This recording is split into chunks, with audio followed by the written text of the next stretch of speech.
Ukweli ni kwamba Tundu Lissu, mwenyekiti wa Chama cha Demokrasia na Maendeleo, anachochea na kutaka kuleta mchafuko ndani ya taifa la Tanzania katika kipindi cha uchaguzi wa mwaka 2025 ambao ni free and fair election. Sasa lengo lake la kuweka mjadala na kuweka slogan yake ndani ya Chama cha Demokrasia na Maendeleo ya kusema kwamba no reform no election, hakuna mabadiliko ya kisheria katika katiba, basi hakutakuwa na uchaguzi. Maana tayari imekuwa ni kauli tata ya kutaka kuchochea watu waende kinyume na Dr. Samia Suluhu Hassan ili mradi watengeneze chuki na kuleta mchafuko ndani ya vyama hivi vikubwa ambavyo vina upinzani mkubwa na vimekuwa ni vyama ambavyo vimeweza kushikilia mioyo ya Watanzania wengi. Kwa hiyo pindi linapofika kwenye swala kama hili ambapo Tundu Lissu akaonekana pia kuwa ni the best kwenye kulisukuma hili sakata la no reforms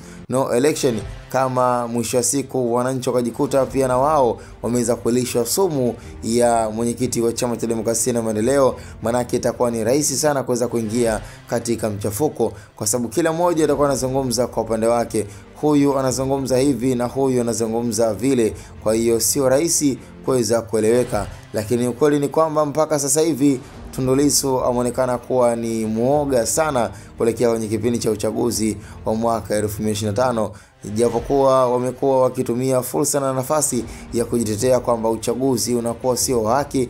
Kwa hiyo wanachokihitaji na wanachokiomba ni kutaka tu swala zima la katiba mpya iweze kutolewa na mabadiliko kama yatakuwa na sehemu ya kuweza kufanyika, basi mabadiliko yaweze kuwekwa haraka iwezekanavyo. Kwa hiyo ni swala ambalo lipo na linaendelea kuwepo na linaendelea kuzungumzwa zaidi na zaidi kadri siku zinavyozidi kwenda. Nafikiri ni swala la muda tu, na ikiwa pia ni sehemu kubwa ya kuhakikisha kabisa kwamba chama cha CCM kinajivunia na kinakuwa katika mstari ulionyoka kwenye kukamata taifa la Tanzania kwa amani. Follow Mkoko, peace and love. Tukutane kwenye comment ni Hatboy Media.